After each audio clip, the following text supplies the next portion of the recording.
राहुल नार्वेकर यांनी आता विधानसभा अध्यक्ष पदासाठी अर्ज भरल्याचं पाहायला मिळत आहे। भाजपाकडून राहुल नार्वेकर यांना दुसऱ्यांदा संधी देण्यात आली आहे। राहुल नार्वेकर यांच्या मागण्या कार्यकाळात अनेक लक्षवेधी निर्णय घेण्यात आलेले होते, त्यामुळे त्यांना ही दुसरी संधी देण्यात आल्याचं पाहायला मिळत आहे।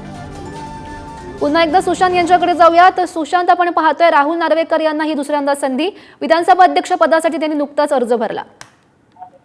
अगदी बरोबर आहे गौरी। 4 दिवसापूर्वीच पुढारी न्यूजने सर्वात आधी बातमी दिली होती की विधानसभा अध्यक्ष राहुल नार्वेकर होतील अशी बातमी आपली होती, आणि त्यानुसार आता आज चित्र आपल्याला पाहायला मिळालं।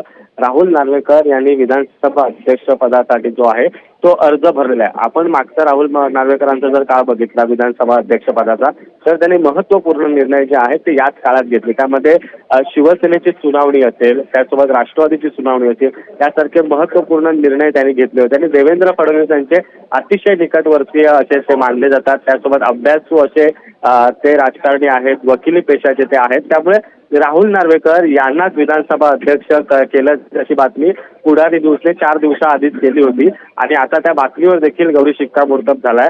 आता अनौपचारिक अधिकृत घोषणा जी आहे ती कुठेतरी बाकी आहे। उद्या खऱ्या अर्थाने विधानसभा अध्यक्ष निवड होणार आहे।